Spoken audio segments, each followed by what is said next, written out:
প্রথম সেকুলারিজম বানিয়েছে, সব জায়গা থেকে ধর্মের জায়গা মুছে দিতে হবে। আচ্ছা বলেন, ইসলাম কি মুছে দেওয়ার জন্য এসেছে না বিজয় হওয়ার জন্য এসেছে?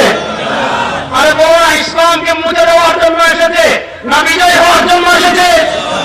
এবার এই লাখো মুসলমানকে আমি বলতে চাই, এই বাংলাদেশের ঘর থেকে নিয়ে, পরিবার থেকে নিয়ে সংসদ পর্যন্ত আল্লাহ কোরআনের বিধান বাস্তবায়ন করার জন্য আপনারা প্রস্তুত আছেন না? কথা ভালো করে বুঝেন। তারা প্রথম সেকুলারিজম নাম দিয়েছে, সব জায়গা থেকে ধর্মের ছায়া মুছে দিতে হবে। তারপরে তারা যখন দেখেছে যে এটা তো মুসলমান গিলবে না, এটা তো মুসলমান খাবে না, এটা তো মুসলমান করবে না, কারণ মুসলমান তো জান্নাত বিশ্বাস। وعلى آله وأصحابه أجمعين أما بعد قال الله تبارك وتعالى في قرآنه المجيد وفي فرقانه الحميد فاسألوا أهل الذكر إن كنتم لا تعلمون وقال رسول الله صلى الله عليه وسلم يحمل هذا العلم من كل خلق عدول ينفون عنه تحريف الغالين وامتحان المبطلين وتأويل الجاهلين أو كما قال عليه الصلاة والسلام আল্লাহ রাব্বুল ইজ্জত ওয়া জালালের লাখো কোটি শুকরিয়া আদায় করছি। আল্লাহ রাব্বুল ইজ্জত ওয়া জালাল আমাদেরকে ফকিহুন নফস আল্লামা রশিদ আহমদ গঙ্গুহি রাহিমাহুল্লাহ, আজল খলিফা উজানির কারি ইব্রাহিম সাহেব রাহিমাহুল্লাহ সাজানো এই বাগানে আল্লাহ তাআলা আমাদেরকে গভীর রাতে একত্রিত হওয়ার তৌফিক দান করেছেন। আমরা সবাই একবার আল্লাহ রাব্বুল ইজ্জত ওয়া জালালের দরবারে অন্তরের অন্তঃস্থল থেকে কালেমাত শুকর আদায় করি, আলহামদুলিল্লাহ। আপনারা কিপটামি না করে মন প্রাণ উজাড় করে এই গভীর রাতে আল্লাহ রাব্বুল ইজ্জত ওয়া জালালের দরবারে উচ্চ আওয়াজে একবার কালেমাত শুকর আদায় করেন, আলহামদুলিল্লাহ। আসলে এখানে বয়ান করার মতো যোগ্যতা আমার নাই, বয়ান করার মতো সাহস আমার নাই। এখানে বয়ান করা অনেক কঠিন, অনেক কষ্ট। শুধুমাত্র বড়দের দোয়া নিতে আসছি। বড়রা হুকুম করেছেন, বড়দের আদেশ পালনার্থে সংক্ষিপ্ত দু চারটা কথা আপনাদের সামনে পেশ করার চেষ্টা করব। আল্লাহ তাআলা আমাকে যেন ইখলাসের সাথে বিশুদ্ধ কথা বলার তৌফিক দান করেন। আমি প্রথম যে কথাটা বলবো, এই উজানি যার হৃদয়ের তরফ থেকে তৈরি হয়েছে তিনি হলেন কারি ইব্রাহিম সাহেব রাহিমাহুল্লাহ। তার পীর ছিলেন ফকিহুন নফস আল্লামা রশিদ আহমদ গঙ্গুহি রাহিমাহুল্লাহ। তার পীর ছিলেন সৈয়দুত তায়েফা হাজী ইমদাদুল্লাহ মুহাজির মক্কি রাহিমাহুল্লাহ।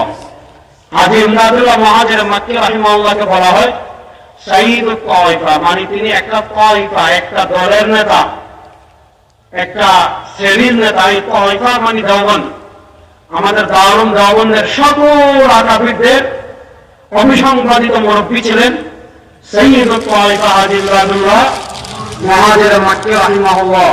তার একজন খলিফা আমরা চিনি রশিদ আহমদ গঙ্গুহি রাহিমাহুল্লাহ। তার আরেকজন খলিফা হলেন হাকিম মুহাম্মদ মুজাদ্দিদ দ্বীন ও মিল্লাত আল্লামা আশরাফ আলী থানভী রাহিমাহুল্লাহ।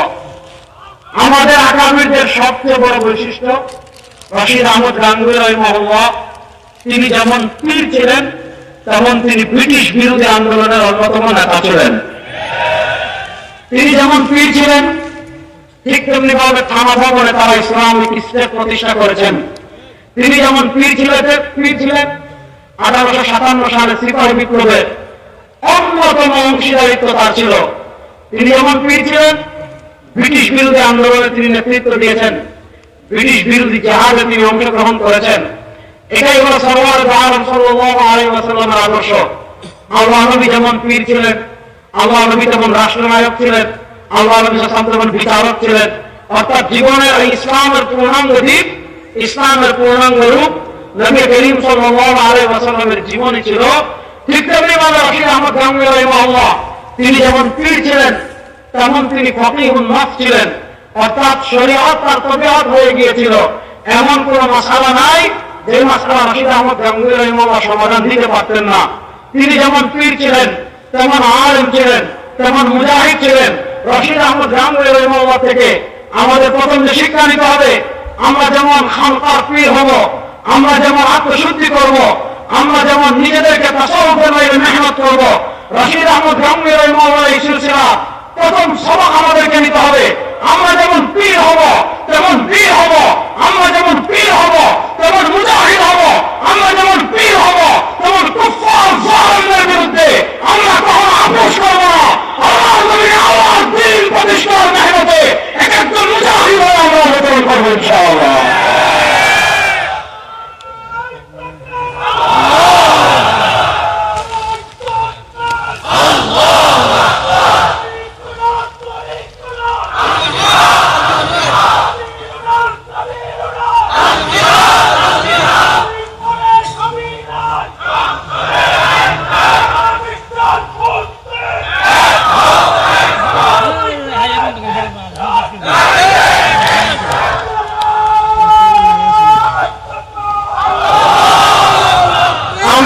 কয়েকটা কথা বলবো, আপনাদের সামনে বলে আলোচনা শেষ করব। হাজী ইমদাদুল্লাহ মুহাজির মক্কি রাহিমাহুল্লাহ একজন খলিফা ছিলেন, হাকিমুল উম্মত মুজাদ্দিদ দ্বীন ও মিল্লাত আল্লামা আশরাফ আলী থানভী রাহিমাহুল্লাহ। তিনি ছিলেন রশিদ আহমদ গাঙ্গুহি রাহিমাহুল্লাহর পীর ভাই। রশিদ আহমদ গাঙ্গুহি রাহিমাহুল্লাহর একজন খলিফা কারি ইব্রাহিম রাহিমাহুল্লাহ, আল্লাহ তার কবরকে জান্নাতের টুকরা বানিয়ে দেন। রশিদ আহমদ গাঙ্গুহি রাহিমাহুল্লাহ আরেকজন খলিফা শাইখুল আরব ওয়াল আজম সৈয়দ হুসাইন আহমদ মাদানী রাহিমাহুল্লাহ মারকাদা, আল্লাহ তার কবরকে জান্নাতের টুকরা বানিয়ে দেন। আমাদের যত আকামে আমাদেরকে ছেড়ে দুনিয়া থেকে চলে গিয়েছেন, আল্লাহ তাদের সকলের কবরকে জান্নাতের টুকরা বানিয়ে দেন। আসেন আমি যে কথা বলবো, হাকিমুল উম্মত মুজাদ্দিদ দ্বীন ও মিল্লাত আল্লামা আশরাফ আলী থানভী রাহিমাহুল্লাহ তার রাজনৈতিক চিন্তাধারা নিয়ে বর্তমান পৃথিবীর সবচেয়ে বড় আলেমদের একজন শেখুল ইসলাম জাস্টিস মুফতি মোহাম্মদ তাকির উসমানী হাফিজাহুল্লাহ একটা কিতাব লিখেছেন, যে কিতাবের নাম হলো হাকিমুল উম্মত কে সিয়াসি আফকার, হাকিমুল উম্মতের রাজনৈতিক দৃষ্টিভঙ্গি। যেই বই পড়ে আমরা আমাদের রশিদ আহমদ গাঙ্গুহি রাহিমাহুল্লাহ, যিনি পীর সাইয়্যিদ তায়েফা ইমদাদুল্লাহ মুহাজির মক্কি রাহিমাহুল্লাহ, অর্থাৎ আমাদের আকামে দেওবন্দের রাজনৈতিক যে চিন্তাধারা, সেই চিন্তাধারা সম্পর্কে আমরা জানতে পারবো, সেই চিন্তাধারা সম্পর্কে আমরা অবগত হতে পারবো। হযরত শাইখুল ইসলাম জাস্টিস উসমানী হাফিজাহুল্লাহ এই কিতাবের ভূমিকায় হযরত থানভী রাহিমাহুল্লাহ রাজনৈতিক দৃষ্টিভঙ্গি নিয়ে আলোচনা করতে গিয়ে প্রথম দুটো দৃষ্টিভঙ্গি দেখিয়েছেন। একটা দৃষ্টিভঙ্গি হলো খ্রিস্টানদের, আর আরেকটা দৃষ্টিভঙ্গি হলো উগ্র মুসলিমদের। এর মধ্যখানে মুসলমানদের ভারসাম্যপূর্ণ যে অবস্থান, সেটা নিয়েও তিনি বিস্তারিত আলাপ দিয়েছেন, বিস্তারিত আলোচনা করেছেন। আসেন, খ্রিস্ট রাজ্য দুনিয়াতে যেগুলো ছিল, খ্রিস্টানদের রাজ্য যেগুলো ছিল, সেই রাজ্যগুলো শোষিত হতো কিভাবে, সেই রাজ্যগুলো পরিচালিত হতো কিভাবে, সেই রাজ্যগুলো শাসন হতো কিভাবে, থানভী রাহিমাহুল্লাহ লিখেছেন খ্রিস্টান রাজ্য পরিচালনা একটা মৌলিক স্লোগান ছিল, খ্রিস্টান রাজ্য পরিচালনা একটা মৌলিক থিম ছিল। কি থিম ছিল, কি মূলনীতি ছিল, কি উসুল ছিল? খ্রিস্টান রাজ্য পরিচালনার একটা মৌলিক মূলনীতি ছিল গির্জা গির্জা, কায়সার কায়সার, কায়সার কায়সার, গির্জা গির্জা।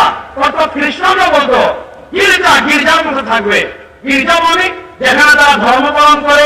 খ্রিস্টান ধর্মের মৌলিক মূলনীতি ছিল ধর্ম পালন করতে চাচ্ছেন, গির্জায় যান। আপনি ব্যক্তি জীবনে ধর্ম পালন করতে চাচ্ছেন, গির্জায় যান।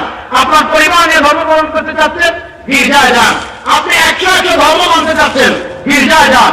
আপনার টোটাল জীবনে ধর্ম পালন করতে চাচ্ছেন, গির্জায় যান। অর্থাৎ তাদের মৌলিক মূলনীতি ছিল ধর্ম থাকবে গির্জায়, ধর্মের বিধানাবলী থাকবে গির্জায়, ধর্মের হুকুমাবলী থাকবে গির্জায়, ধর্মীয় গ্রন্থের বিধানাবলী প্রযোজ্য হবে গির্জায়। তবে কায়সার কায়সার, রাষ্ট্র রাষ্ট্রের মতো থাকবে। রাষ্ট্র আইন কি হবে, গির্জা মাথা কামাবে না। রাষ্ট্রের সংবিধান কি হবে, গির্জা মাথা কামাবে না। রাষ্ট্রের বিচার ব্যবস্থা কি হবে, গির্জা মাথা কামাবে না। রাষ্ট্রের অর্থনীতি কি হবে, গির্জা মাথা কামাবে না। রাষ্ট্রের নেতৃত্ব কারা দিবে, গির্জা মাথা কামাবে না। রাষ্ট্রের সংবিধান কি হবে, গির্জা মাথা কামাবে না। রাষ্ট্র কার সাথে যুদ্ধ করবে, গির্জা মাথা কামাবে না। রাষ্ট্র কার সাথে সন্ধি করবে, গির্জা মাথা কামাবে না। অর্থাৎ তোমার ধর্ম 100% থাকবে গির্জায়। রাষ্ট্রের কোন বিষয়ে, রাষ্ট্রের সংবিধান বলেন, রাষ্ট্রের আইন বলেন, রাষ্ট্রের বিচার ব্যবস্থা বলেন, রাষ্ট্রের সংসদ বলেন,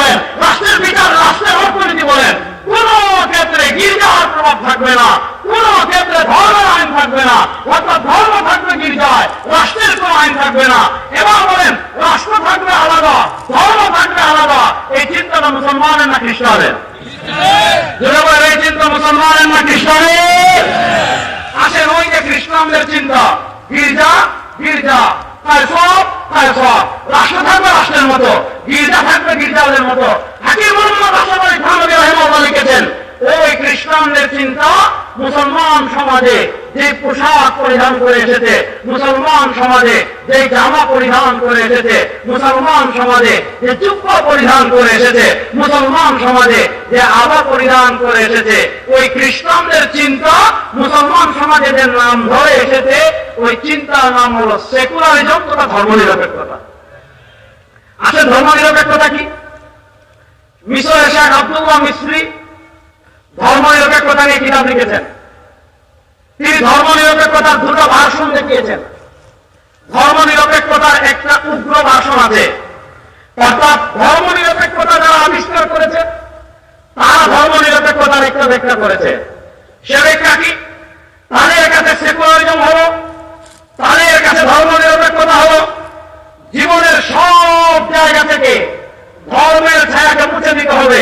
ব্যক্তি জীবন থেকে ধর্মের ছায়াকে মুছে দিতে হবে, পারিবারিক জীবন থেকে ধর্মের ছায়াকে মুছে দিতে হবে, রাজনৈতিক জীবন থেকে ধর্মের ছায়াকে মুছে দিতে হবে, অর্থনৈতিক জীবন থেকে ধর্মের ছায়া মুছে দিতে হবে, রাষ্ট্রের সংবিধান থেকে ধর্মের ছায়া মুছে দিতে হবে, সংসদ থেকে ধর্মের ছায়া মুছে দিতে হবে, বিচার ব্যবস্থা থেকে ধর্মের ছায়া মুছে দিতে হবে। অর্থাৎ সব জায়গা থেকে ধর্মের ছায়াকে মুছে দেওয়ার নাম হলো সেকুলারিজম।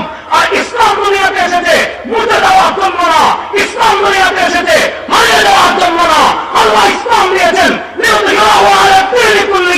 ব্যক্তি জীবন থেকে নিয়ে সংসদ পর্যন্ত, ঘর থেকে নিয়ে সংসদ পর্যন্ত, মাদ্রাসা থেকে নিয়ে সংসদ পর্যন্ত, খানকা থেকে নিয়ে সংসদ পর্যন্ত। ইসলাম বিজয় হওয়ার জন্য আসে, বড় দেওয়ার জন্য আসে না।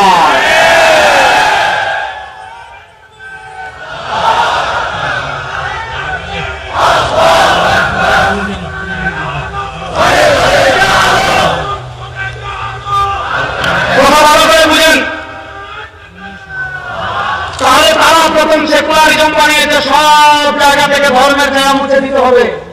আচ্ছা বলেন, ইসলাম কি মুছে দেওয়ার জন্য এসেছে না বিজয় হওয়ার জন্য এসেছে? আরে বলো না, ইসলাম কি মুছে দেওয়ার জন্য এসেছে না বিজয় হওয়ার জন্য এসেছে? এবার এই লাখো মুসলমানকে আমি বলতে চাই, এই বাংলাদেশের ঘর থেকে নিয়ে পরিবার থেকে নিয়ে সংসদ পর্যন্ত আল্লাহর কোরআনের বিধান বাস্তবায়ন করার জন্য আপনারা প্রস্তুত আছেন না?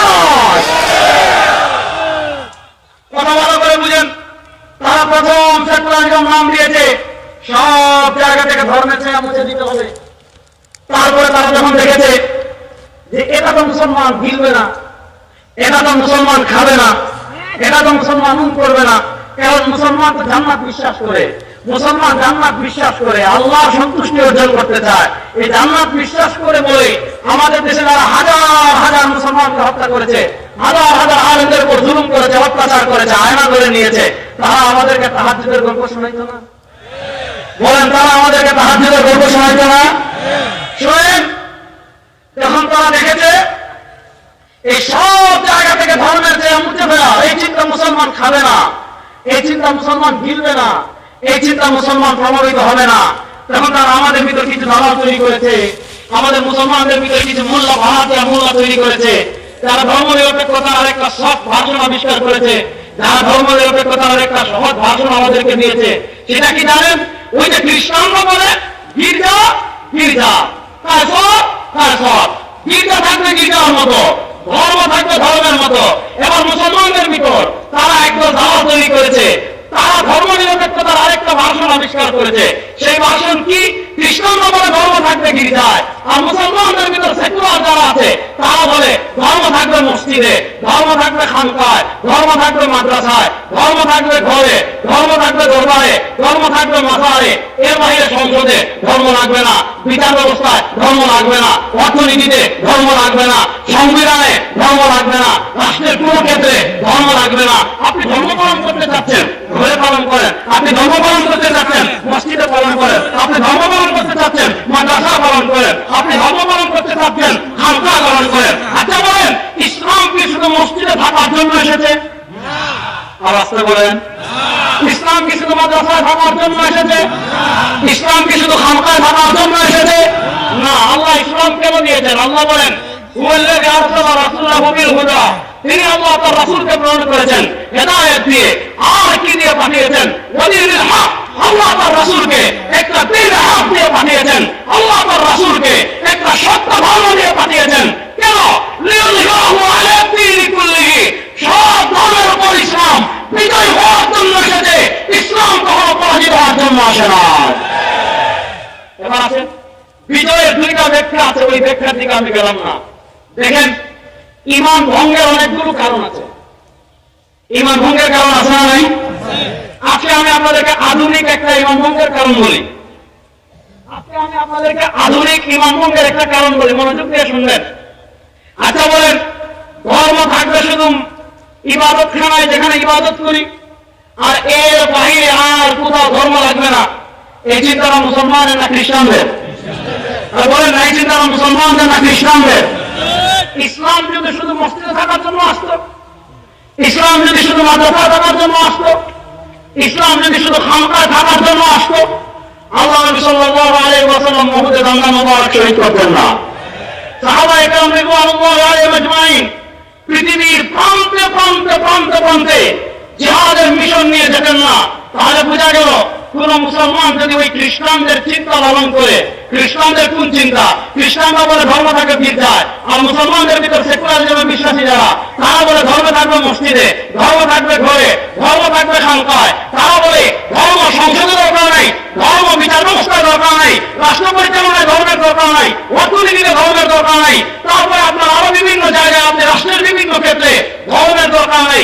শুনেন, আল্লামা যাহিদ কাউসারী রাহিমাহুল্লাহ, যিনি আমাদের বর্তমান জাতীয় মসজিদের খতিব, আমাদের বাংলাদেশের সবচেয়ে বড় আলেম মাওলানা মুহাম্মদ আব্দুল মালিক হাফিজাহুল্লাহ, তার উস্তাদ ছিলেন শেখ আব্দুল ফাত্তাহ মুকুদ্দার রাহিমাহুল্লাহ, তার উস্তাদ ছিলেন আল্লামা যাহিদ কাউসারী রাহিমাহুল্লাহ।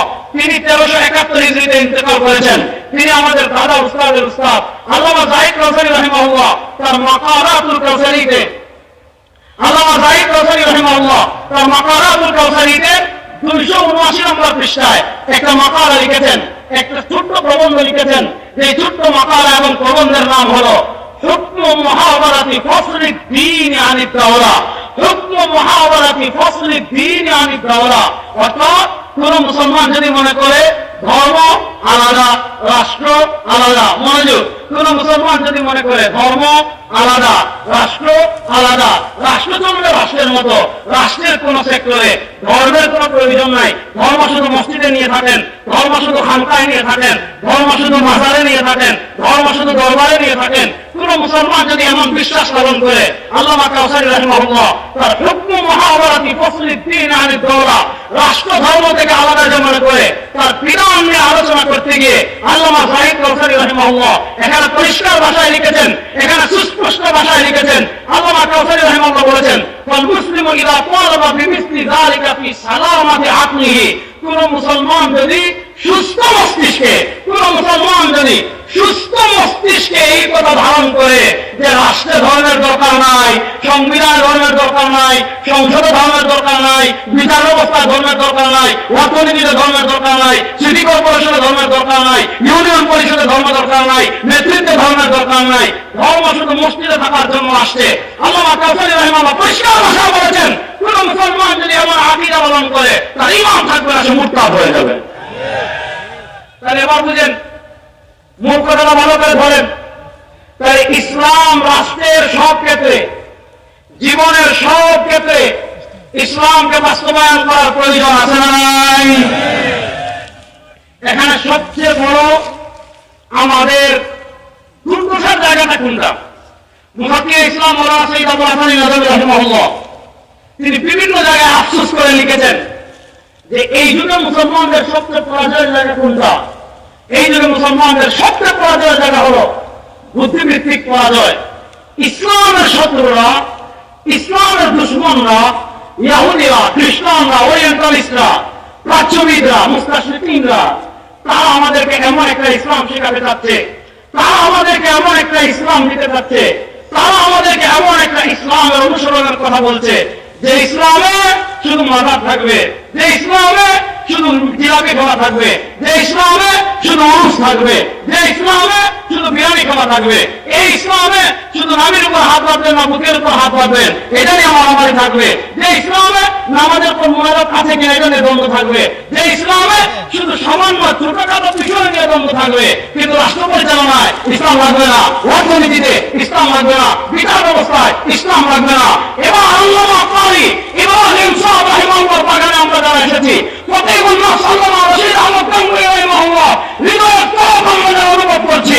ও মুসলমান বলেন, এই বাংলাদেশের গ্রাম থেকে নিয়ে, বাংলাদেশের পরিবার থেকে নিয়ে, বাংলাদেশের সমাজ থেকে নিয়ে, এই বাংলাদেশের সংসদ পর্যন্ত আল্লাহর কোরআনের বাতি জ্বালানোর প্রয়োজন আছে না নাই?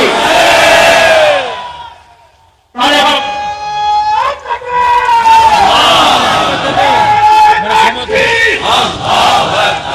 ইসলামের শত্রুরা হুঁশিয়ার সাবধান,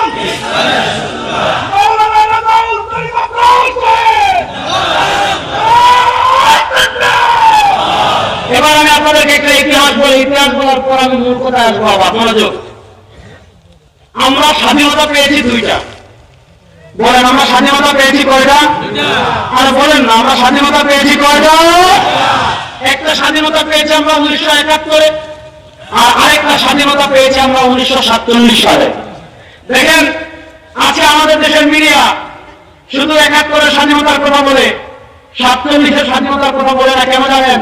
কারণ 47-এর স্বাধীনতা সবচেয়ে বেশি অবদান ছিল উলামায়ে কেরামের। আসেন 47-এর স্বাধীনতার ইতিহাসটা একটু বলি। 1803 সাল থেকে নিয়ে 1947 সাল পর্যন্ত, তখন বাংলাদেশ, ভারত, পাকিস্তান তিনটা ছিল এক রাষ্ট্র। 1803 সাল থেকে নিয়ে 1947 সাল পর্যন্ত বাংলাদেশ, ভারত, পাকিস্তান এই তিন রাষ্ট্রের উপর যারা ক্ষমতায় ছিল তারা হল ইস্ট ইন্ডিয়া কোম্পানি, তারা হল ব্রিটিশ। বলেন এই যে 150 বছরের কাছাকাছি সময় ব্রিটিশ আমাদের দেশের রাষ্ট্র ক্ষমতায় ছিল, ইস্ট ইন্ডিয়া কোম্পানি আমাদের দেশের রাষ্ট্র ক্ষমতায় ছিল। তারা দেশের মালিক ছিল না ডাকাত ছিল? মালিক ছিল না ডাকাত ছিল? ডাকাত। আসেন এই ডাকাতদের আগে 1803 সালের আগে 700 বছর, এই 700 বছর এই উপমহাদেশের মালিক ছিল মুসলমান। বলেন 700 বছর শাসন ক্ষমতায় কারা ছিল? আর জোরে বলেন না 700 বছর শাসন ক্ষমতায় কারা ছিল? আজকে হিন্দু বাংলাদেশ ভারতের ক্ষমতা আসার মাত্র 80 বছর হয় নাই। তারা ক্ষমতা এসেছে 1947 সালে। 1947 সালে এসে তারা এই 70-80 বছরে কি করেছে? তারা গুজরাটে অসংখ্য মুসলমানকে হত্যা করেছে, আসামে অসংখ্য মুসলমানকে হত্যা করেছে, দিল্লিতে অসংখ্য মুসলমানকে হত্যা করেছে, হায়দ্রাবাদে অসংখ্য মুসলমানকে হত্যা করেছে, সিকিমে অসংখ্য মুসলমানকে হত্যা করেছে, চেন্নাইয়ে অসংখ্য মুসলমানকে হত্যা করেছে। বাবরি মসজিদকে তারা শহীদ করে সেখানে রাম মন্দির বানিয়েছে। এখন তাদের দেশে মুসলমান মারতে মারতে সাহস বেড়ে গিয়েছে, হুমকি দে বাংলাদেশ নাকি দখল করবে। আমরা বলে আসেন, আমরা এড়িয়ে আছি আপনাদের সাথে খেলার জন্য। আসেন এই বাংলাদেশ 14 কোটি মুসলমানের আবাস ভূমি, এই বাংলাদেশের দিকে হাত বাড়াবেন, দিল্লির লাল কেল্লা পর্যন্ত আবার কেরালার পতাকা উড়বে ইনশাআল্লাহ।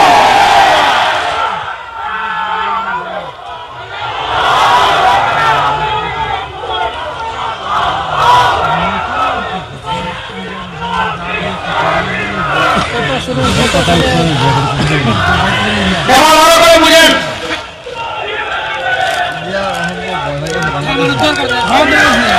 শুনেন, যদি কোন আধিপত্যবাদ এই দেশের দিকে হাত বাড়াতে চায়, সেই হাত ভেঙে দেওয়ার জন্য আপনারা প্রস্তুত আছেন তো ইনশাআল্লাহ? যদি আমাদের দেশের দিকে কেউ পা বাড়ায়, সেই পা ভেঙে দেওয়ার জন্য প্রস্তুত আছেন তো ইনশাআল্লাহ? আমরা একমাত্র ভয় পাই কাকে? আর আমরা আমেরিকাকে ভয় পাই না। আমেরিকাকে যদি ভয় পেতাম, আফগানিস্তানের তালেবান খেলা আগেই শেষ করে দিয়েছে।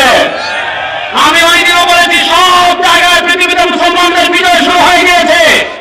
আফগানিস্তানে তালেবান বিজয় লাভ করেছে, সিরিয়ার মুজাহিদরা বিজয় লাভ করেছে, বাংলাদেশে আমরা ভারতীয় আধিপত্যবাদকে পরাজিত করেছি।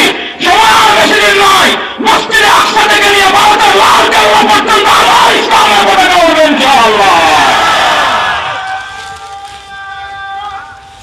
কথা ভালো করে বুঝেন, 47-এর আগে আমরা মালিক ছিলাম 500 বছর। দেখেন কত আমাদের ফ্যাসিস্ট আওয়ামী লীগের আমলে বাংলাদেশের সবচেয়ে বেশি সুবিধা পেয়েছিল আওয়ামী লীগ, এই হিন্দুরা।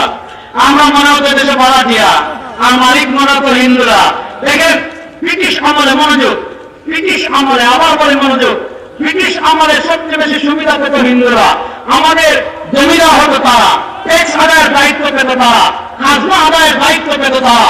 নানা কারণে হিন্দুরা মুসলমানদের উপর জুলুম করত, অত্যাচার করত। দীর্ঘ লম্বা সংগ্রাম, বালাকুট, তারপর সিপাহী বিপ্লব, তারপর 1857 সালে দারুণ আন্দোলন, তারপর রেশমি রুমাল আন্দোলন, অনেক ত্যাগ, অনেক আন্দোলনের পর যখন ব্রিটিশ চলে যাওয়ার সময় এসেছে, মুসলমানরা তখন আলাদা একটা আবাস ভূমির জন্য সংগ্রাম করেছে, আন্দোলন করেছে। মুসলমানরা তখন দাবি করেছে হিন্দুদের সাথে আর থাকবো না, হিন্দুরা তাদের মধ্যে থাকবে, আমরা মুসলমানদের জন্য আলাদা একটা রাষ্ট্র করব, মুসলমানদের জন্য আলাদা একটা রাষ্ট্র তৈরি করব। 1947 সালে ওই দিন আমি শেখুল ইসলাম জাস্টিস মুফতি মোহাম্মদ তাকিউল উসমানী হাফিজাহুল্লাহ আত্মজীবনী পড়ছিলাম ইয়াদে। সেই ইয়াদে শেখুল ইসলাম জাস্টিস মুফতি মোহাম্মদ তাকিউল উসমানী হাফিজাহুল্লাহ লিখেছেন 1947 সালে, আমরা ইংরেজি তারিখ জানি 14 আগস্ট, কিন্তু শেখুল ইসলাম তাকিউল উসমানী হাফিজাহুল্লাহ তার ইয়াদে লিখেছেন 1947 সালের শবে কদরে রমাদানুল মুবারকের 26 তারিখ দিবাগত রাতে, জুমার রাতে, বৃহস্পতিবার দিবাগত রাতে মুসলমানদের জন্য আলাদা একটা আবাস ভূমি হয়েছে, মুসলমানদের অবস্থানের জন্য আলাদা একটা দেশ হয়েছে, যে দেশের নাম পাকিস্তান। বলেন যে দেশের নাম?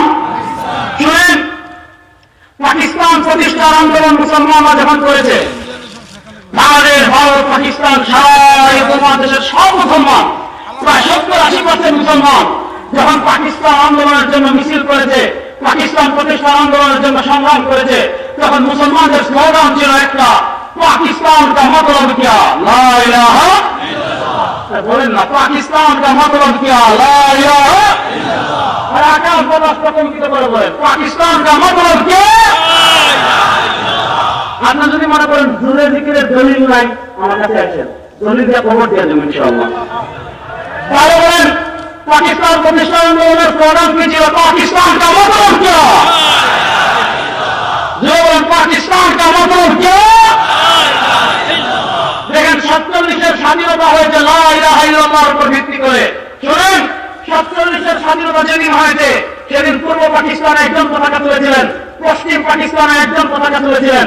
পূর্ব পাকিস্তান আমাদের বাংলাদেশ, এখানে প্রথম পতাকা তুলেছিলেন আল্লামা সফর আহমদ উসমানী রাহিমাহুল্লাহ, যিনি হাকিম মুহাম্মদ মুজাদ্দিদে দ্বীন ও মিল্লাত আল্লামা আশরাফ আলী থানভী রাহিমাহুল্লাহ আপন বাগিনা ছিলেন। এবং আমাদের হানাফি মাযহাবের আহকামুল আহকামের সবচেয়ে বড় যে কিতাব ইহরাম সুনান তিনি লিখেছেন, হাকিম মুহাম্মদ আল্লামা আশরাফ আলী থানভী রাহিমাহুল্লাহ আপন বাগিনা আল্লামা সফর আহমদ উসমানী, তিনি প্রথম স্বাধীনতার পতাকা পূর্ব পাকিস্তানে তুলেছেন। পশ্চিম পাকিস্তানের প্রথম স্বাধীনতার পতাকা তুলেছিলেন দারুন দেওবন্দের প্রথম ছাত্র শেখুল মাহমুদ হাসান রাহিমাহুল্লাহ আদালের শাগরিদ, দারুন দেওবন্দের মুস্তামিম শেখুল ইসলাম আল্লামা শাফি আহমদ উসমানী রাহিমাহুল্লাহ, যিনি মুসলিম শরীফের তেমনিকটা একটা গ্রন্থ ফাতহুল মুহিমের লেখক। আলেমরা 47-এর পতাকা তুলেছেন, আলেমরা 47-এর স্বাধীনতার নেতৃত্ব দিয়েছেন আলেমরা। এই দেশে যদি আমরা বলার কথা না বলি, তো বাদ তারা কারো এই দেশে কথা বলার অধিকার নয়।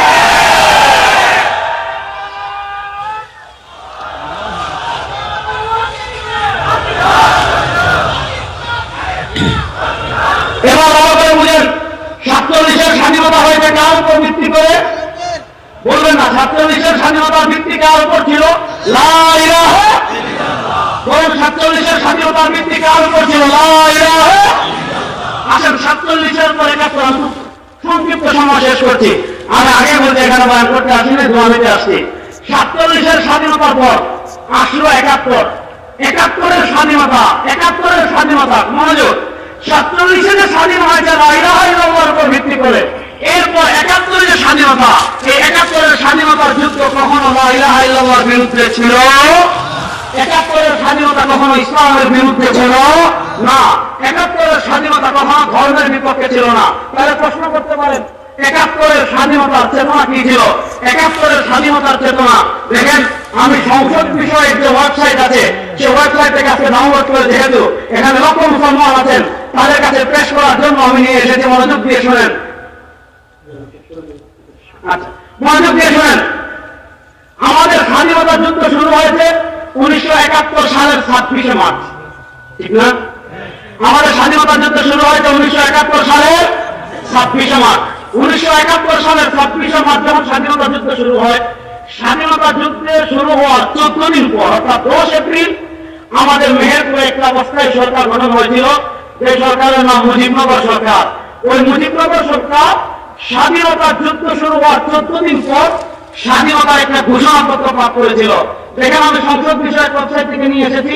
1971 সালের 10 এপ্রিল তারিখে মুজিবনগর সরকারের জারিকৃত স্বাধীনতার ঘোষণাপত্র, অর্থাৎ 1971 সালের 10 এপ্রিল আমাদের স্বাধীনতা যুদ্ধ শুরু হওয়ার মাত্র 14 দিন পর স্বাধীনতার একটা ঘোষণাপত্র পাঠ করেছিল।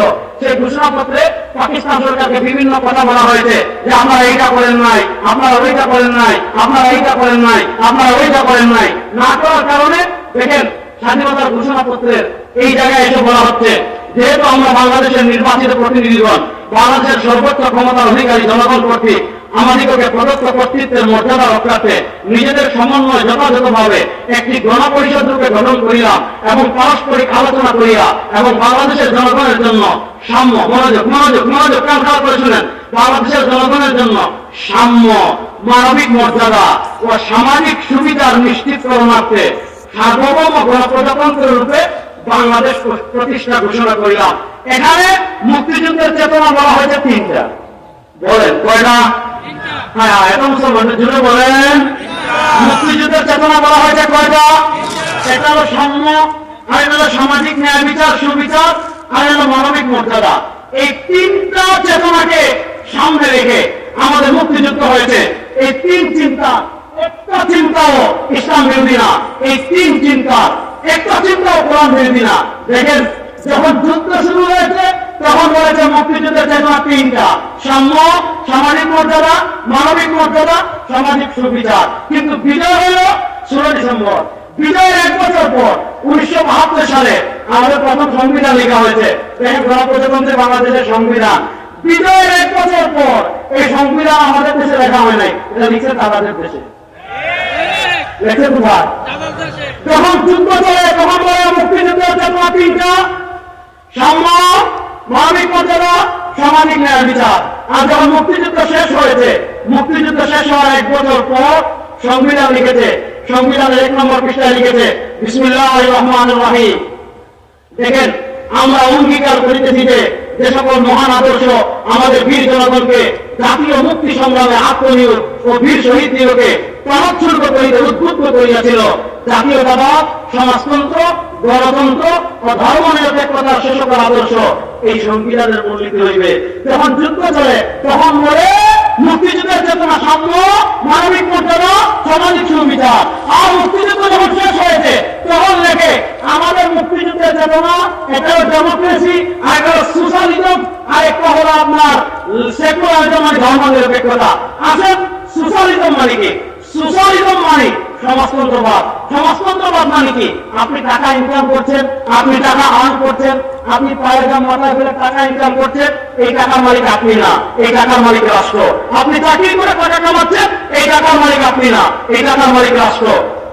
এই সোশ্যালিজম এটা মানুষের মতবাদ, এটা জানোয়ারদের মতবাদ। এটা কোনো কথা নয়। আমি টাকা পাবো, আমাদের মালিক হবে রাষ্ট্র, আমি রাষ্ট্র থেকে টাকা নেবো, আমার চাল লাগবে রাষ্ট্র থেকে নিব, আমার ডাল লাগবে রাষ্ট্র থেকে নিব, আমার খাবার লাগবে রাষ্ট্র থেকে নিব, আমার পোশাক লাগবে রাষ্ট্র থেকে নিব, আমার ঔষধ লাগবে রাষ্ট্র থেকে নিব। অর্থাৎ আমি কোনো মালিকানা না, সব রাষ্ট্রের। আচ্ছা বলে আমার কোনো পাগলামি চিন্তা যারা করে না, মানুষটা জানোয়ার। তাহলে আমাদের মুক্তিযুদ্ধের চেতনা কি এগুলা? আরেকটা লিখেছে ধর্মনিরপেক্ষতা। শুনেন, আমরা পরিষ্কার ভাষায় বলি 1971 স্বাধীনতা সেকুলারিজম থেকে ধর্মনিরপেক্ষতা প্রতিষ্ঠার জন্য হয় নাই। ধর্মনিরপেক্ষতা কোনো মুসলমানের মতবাদ হবে না। 92% মুসলমানের দেশে সংবিধান ধর্মনিরপেক্ষতা আমরা মানি না, মানি না, মানি না। আমরা ধর্মনিরপেক্ষতা মানি। এবার বলে ধর্মনিরপেক্ষতা মানে কি? আগে ব্যাখ্যা করেছিলাম। ধর্মনিরপেক্ষতা মানে ধর্ম আলাদা, রাষ্ট্র আলাদা। ধর্ম থাকবে মাদ্রাসায়, ধর্ম থাকবে খানকায়, ধর্ম থাকবে মসজিদে, রাষ্ট্রে ধর্ম লাগবে না। ও মুসলমান, আমাদের আকাবিররা, আমাদের মহান মুজাহিদরা, আমাদের পূর্বপুরুষরা যেমন ময়দানের বীর ছিলেন, তেমন খানকার বীর ছিলেন।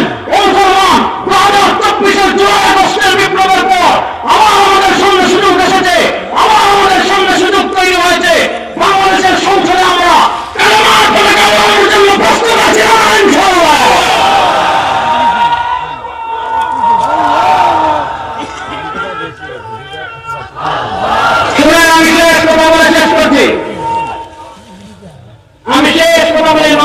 কপি নাই, সংসদে আনতে এই স্লোগান দেওয়াই লাগবে না যদি সংসদে আমরা কোরআনকে নিতে পারি।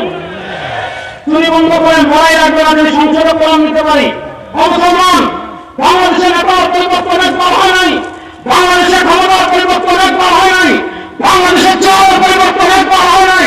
52 বছরে আমরা অসংখ্যবার নেতার পরিবর্তন দেখেছি, অসংখ্যবার ক্ষমতার পরিবর্তন দেখেছি, এদেশের মানুষের ভাগ্যের পরিবর্তন হয় নাই। এবার আমরা স্মার্ট বাংলাদেশ না, ডিজিটাল বাংলাদেশ না, সোনার বাংলাদেশ না, এবার আমরা ইসলামের বাংলাদেশ গড়ার জন্য প্রস্তুত আছি না, ইনশাআল্লাহ। শেষ কথা বলে যাচ্ছি, বাংলাদেশের সব আলেম উদানি হযরত আমাদের চরমনাইয়ের পীর সাহেব চরমনাই এবং বাংলাদেশের আল্লামা মাওলানা হামিদুল্লাহ সহ বাংলাদেশের হক্কানি রব্বানি সব ওলামায়ে কেরাম ঐক্যবদ্ধভাবে যদি আপনাদেরকে ডাক দেন, সময় এসেছে বাংলাদেশের সংসদে কোরআন আলোচনা, ওলামায়ে কেরামের সাথে মিলে বাংলাদেশের সংসদে কোরআন আলোচনার জন্য নয় মুসলমান প্রস্তুত আছেন না, ইনশাআল্লাহ।